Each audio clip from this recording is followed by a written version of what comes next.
ní ìpínlẹ̀ Ọ̀ṣun pàápàá jùlọ lórí àwọn ọmọ akẹ́kọ̀ọ́ alákọ̀ọ́bẹ̀rẹ̀ àti girama kéékèèké káàkiri gbogbo ilé ẹ̀kọ́ ní ìpínlẹ̀ Ọ̀ṣun. àwọn ẹja ńlá méjì la gbé wá sí orí ètò wa lónìí. ẹja ńlá méjì ni ìwọ wá gbé wá sí orí ètò ní òní. àwọn náà ni wọ́n máa bá a sọ̀rọ̀ lórí ètò ẹ̀kọ́ kíkà àwọn olùkọ́ àti àwọn akẹ́kọ̀ọ́ ní ilé ìwé ìjọba àti ti aládàáni káàkiri gbogbo ìpínlẹ̀ Ọ̀ṣun. èdè Yorùbá àti èdè Òyìnbó ni wọ́n fi máa bá wa sọ̀rọ̀ lórí ètò yìí. ẹ máa bá wa kọ́ lọ. Hajia, for the benefit of our listener at home, could you please avail us your name and your designation? I'm Hajia Mero Ismail, Deputy Director, Academic Services, UBEC, Abuja. I'm the team leader for the National Personal Audit in Osun State. You're welcome. Thank you, sir. Ẹ káàbọ̀ sí ìpínlẹ̀ Ọ̀ṣun. Sanunki de zuwa. Sanunki de Kasa Ọ̀ṣun. Thank you, sir. Bákan náà, a ní àǹfààní láti kí ẹni tí ó máa bá wa sọ gbogbo nǹkan tó bá sọ ní èdè Yorùbá tó yẹ pé àwọn náà ọ́físà ni wọ́n, technical officer láti UBEC. Ẹ bá dárúkọ yín fún àwọn aráalé tí wọ́n gbọ́ wa. Orúkọ tèmi ni Adams Adédèjì. Èmi ni olùdarí ìmọ̀ ẹ̀rọ tá à ń lò láti ṣe ètò òǹkà àwọn ọmọ tó wà níléèwé, ohun tó wà níléèwé fún Ọ̀ṣun State. Ẹ ṣé àdúpẹ́. Ẹ káàbọ̀ sí ìpínlẹ̀ Ọ̀ṣun, ìpínlẹ̀ ọmọlúàbí. Ẹ ṣeun. Hajia, you are most welcome to the state of Ọ̀ṣun. Thank you, sir. Hope you are enjoying the peaceful atmosphere of the state of Ọ̀ṣun. Yes, exactly. Very much. You're welcome. Yeah, thank you, sir. Bákan náà, brother wa, technical officer, brother Adams Adédèjì, ẹ káàbọ̀ sí ìpínlẹ̀ Ọ̀ṣun láti ilẹ̀ Àbújá. Ẹ ṣeun. Ẹ ṣé àdúpẹ́ púpọ̀. Yes, sir. Hajia Mero, Yes, sir. the authority of Osun SUBEB has just declared open a 3 weeks national personnel auditing (NPA) program Yes. for 46 UBEC and 20 SUBEB field officer on data capturing exercise for both public and primary school across the state of Osun in about a week ago. What is the purpose and the importance of this data capturing exercise, ma? Okay, well, thank you, sir. The purpose of this data capturing exercise is for planning and nobody can underestimate the importance of data. We all know the importance of data. We all know the importance of data. So the Commission is mandated by its Act of 2004 to carry out the national personnel audit of all the basic institutions in the country. And so this is the 4th time the Commission is conducting this. The first 2 exercises were conducted in 2006 and 2010. These 2 exercises were only conducted for public basic institutions. But the 3rd one, which was conducted in 2018, included the private schools, all the basic institutions of the private schools. And it was considered and regarded as the most acceptable and reliable data of that time, because it included all the public schools, all the private schools, the learners, personnel of all those basic institutions were captured, were visited in their various schools, captured, and then gotten the data. So it was considered as the most reliable data. But then, since it is the mandate of the Commission to conduct this exercise after every 4 years, the government felt that there is need to update this data, and that is why we are in Osun since last week. The commission divided this exercise into 2 phases. First phase, we start with southern states, and then second phase we are going to the northern states. So this first phase, which is the southern state, all the 17 southern states are being going this exercise carried out by all our officers from UBEC and other sister agencies. So we have been here for the first, I think, 10 days now, or 11, doing this work. So the purpose is for government to make adequate planning and budget so that the basic education can be given the required support it needs. Though the private schools, they were thinking when we came or when they heard about it that this exercise capturing of their personnel and learners is only based is for the tax basis, which is not so. It's not for tax, but it's for the federal government to know how to support them in the delivery of the basic education. So that is why we are here, and that's why all the states in the southern states, all the states in the south, and then Osun in particular, UBEC has sent people, staff, as I said, including other sister agencies dealing with basic education, to come to Osun State and work in these institutions. We are about 68 posted to Osun State, and we are doing our work right now. There is progress report that we have sent to the UBEC, and on daily basis the UBEC, they are seeing what we are doing. Whoever is in the field is being seen there at the UBEC EMIS. So whatever we are doing, wherever we go, it is captured, and they are seeing what we are doing. If somebody decide not to go, they will find out. So we are returning the data to them on daily basis to know where we are, how many schools we have captured, how many learners we have so far, and how many personnel we have so far. So that is the essence of this exercise, because for adequate planning and adequate budgeting, we need this data so that we will rely on, and even the outside world can use it, so that we will now come to know how many of our children are out of school. Unless we have this data, we cannot know how many. We cannot beat ourselves to say this is the number of out of school children that we have. So that is why we are here. Thank you very much. I was about trying to ask you about what you have just said in your discussion, that the exercise is not a kind of plan of taxation on private school. Yes. Does it have any political coloration? No. It doesn't have any political coloration. It's purely for data gathering, and purely for not only data but reliable data that the federal government can rely on and can use in anywhere of the world.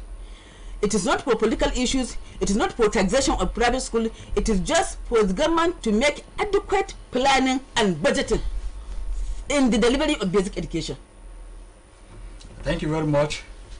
It is a kind of a collaboration exercise that we have 10 field officers from Ministry of Education, and at the same time 10 field officers from Osun SUBEB, together with your field officers, which you are the team leader. Is it so? Yes, it is so. Because we have the all, as I said, the sister agencies, SMOE, the SUBEB. We are all the SUBEB that we have gotten now, they are in the field, just like the UBEC staff that are on the field. We are all doing the same thing. They were trained for the first 2 days to know how to put them through on how to do this work, how to capture, and the technical officer is there on daily basis receiving calls with the problems to settle, to tell them this is what happened, because because of this network sometimes we have network problem. So they will ask him they have this and that, and so that is what we are here. Thank you so much. What is now your advice to the school authority visited by the field officers? My advice, sir, is for the school authority to give us cooperation, to cooperate with our people, to give us what we need. Even, not even the school authority, all the stakeholders in Osun State, we want them to cooperate with us because we are here for good. We are here for, unless we know what they have in the state, the government will not know how to assist them or how to support them in the delivery of basic education. So we need their cooperation. Thank you so much, Adia, for that. When I was shifting to Yoruba language, and which of course Mr. Adams Adedeji is going to handle that for us. He is the technical officer, UBEC. Mr. Adam, ẹ bá wa ṣe àlàyé lórí àwọn ọ̀rọ̀ tí Haji àti bá wa sọ. Ẹ ṣé olóòtú. Gẹ́gẹ́ bí wọ́n ṣe sọ, orúkọ tèmi ni Adams Adedeji. And ìdí tí a ṣe wá láti Abuja sí ìpínlẹ̀ Ọ̀ṣun ni pé a fẹ́ mọ iye iléèwé alákọ̀ọ́bẹ̀rẹ̀ tó wà ní ìpínlẹ̀ Ọ̀ṣun. Tá bá ń sọ pé iléèwé alákọ̀ọ́bẹ̀rẹ̀, a sọ wípé títí èyí tíjọba tó dá sílẹ̀ nìkan, tíjọba dá sílẹ̀ pẹ̀lú àwọn aládàáni, gbogbo ẹ̀ pátápátá la fẹ́ mọ̀. Ìdí ẹ̀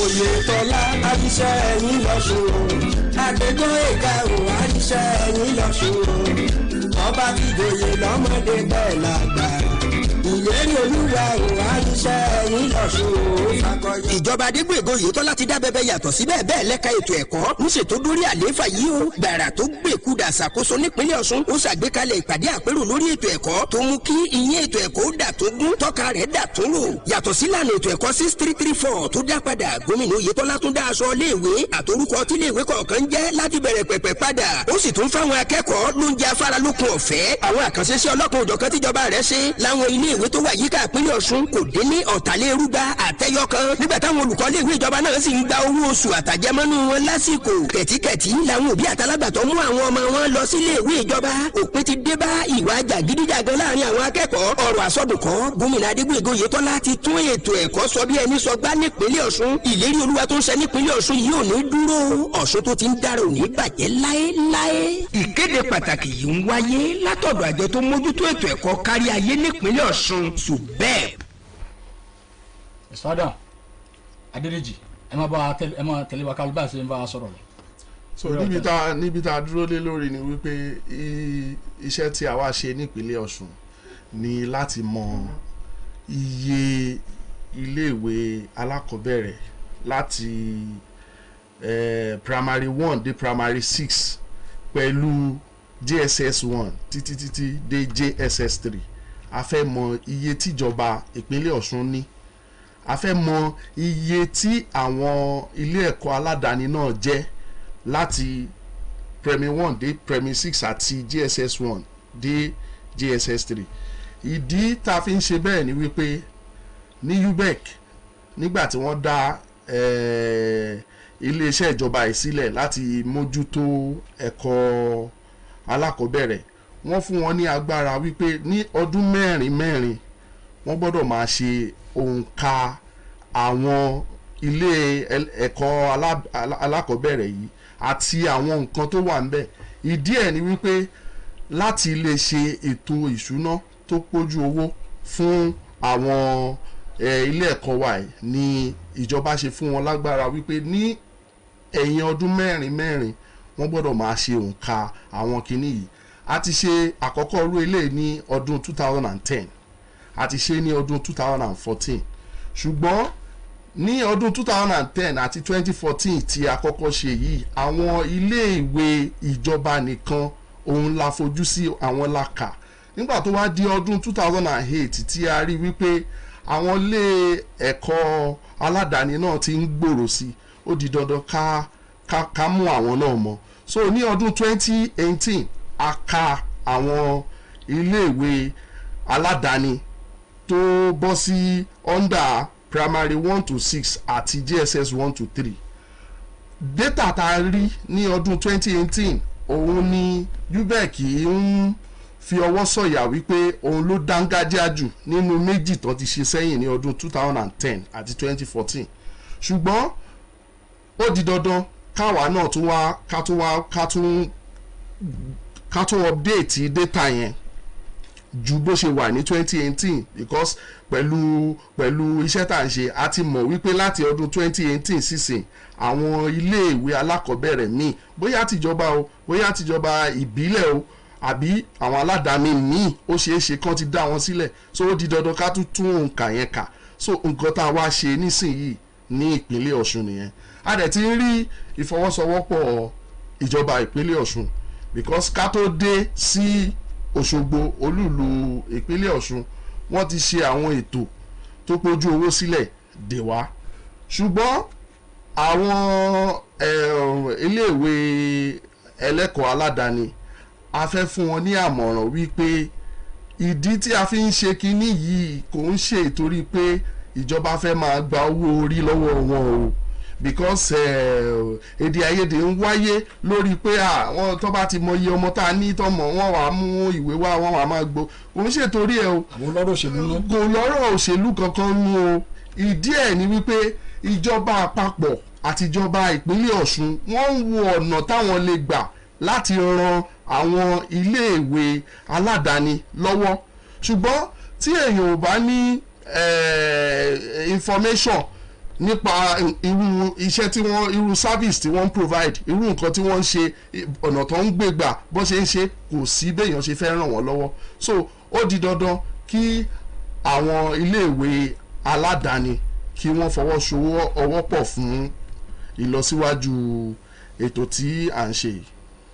ẹ ṣe àdúpẹ́ púpọ̀ kí ni àwọn òṣìṣẹ́ tí wọ́n wà lórí field officers báwo lẹ ṣe fẹ́ kí wọ́n ṣe iṣẹ́ wọn sí.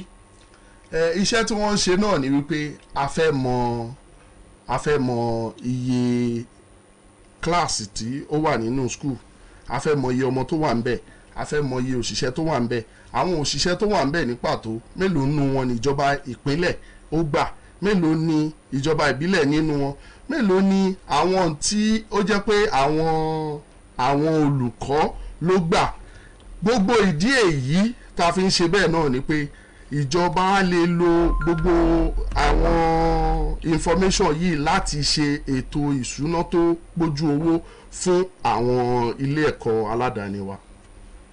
ẹ ṣe kí ni àmọ̀ràn yín fún àwọn schools tó yẹ pé àwọn field officers tó lọ kí ni àmọ̀ràn yín fún àwọn schools yẹn.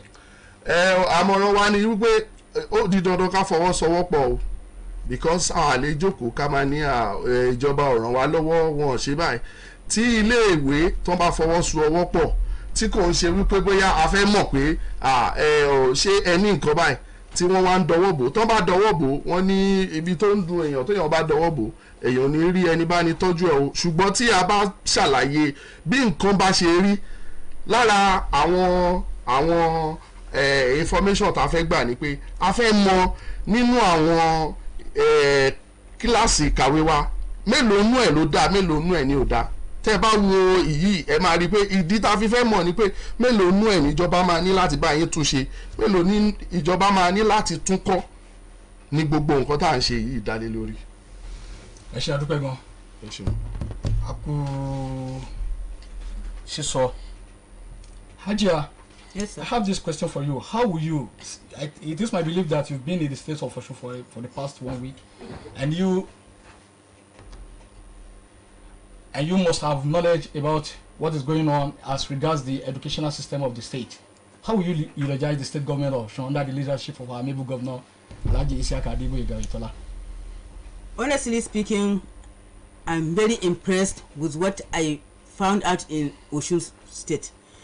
The executive governor of Osun State is doing a lot on the issue of basic education, because all the schools that we went, our field officers so far that they have visited, they have found that really education, teaching and learning is taking place in all those basic institutions. And then there are so many things that will give you courage, or will support you to take care to this teaching and learning. So the executive governor of Osun State is doing very well in this regard.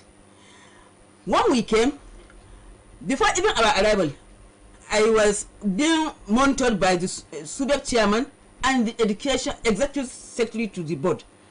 They have been calling me, where am I, when we are coming, when are our members coming. Even the director planner and his team, all these people, they join hands to see that this work of ours is going hit-free. So they have really done wonderfully well with regard to basic education in the state. And I want to appreciate them for that. Thank you so much. We also appreciate you for that wonderful remarks that you have given as regards the state of Osun. Mr. Adams Adedeji, nǹkan tá jẹ́ àbá sọ, yín náà bá sọ kí ni. Ó di dandan kí ká sọ nǹkan tójú bá rí, ó di dandan kẹ́nu sọ.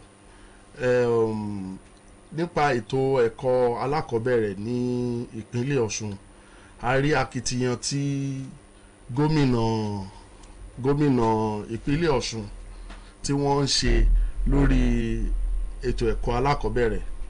Ìdí tá a ṣe sọ bẹ́ẹ̀ ni wípé gbogbo àwọn iléèwé wa tá a ti dé, à ń rí ọwọ́ wọn ń bẹ̀. A dẹ̀ rí ìfọwọ́sowọ́pọ̀ tó pójú owó láti ọ̀dọ̀ àwọn olórí àjọ SUBEB wọn. Gbogbo nǹkan tí a ti sọ fún wọn nígbà tí wọ́n wá fún meeting ní Àbújá pé kán lọ ṣètò sílẹ̀ láti jẹ́ kí iṣẹ́ yìí ṣe gbogbo ẹ̀ pátápátá náà ṣe. Bá a ṣe débí gẹ́rẹ́ náà la bẹ̀rẹ̀ iṣẹ́. Ẹ ṣé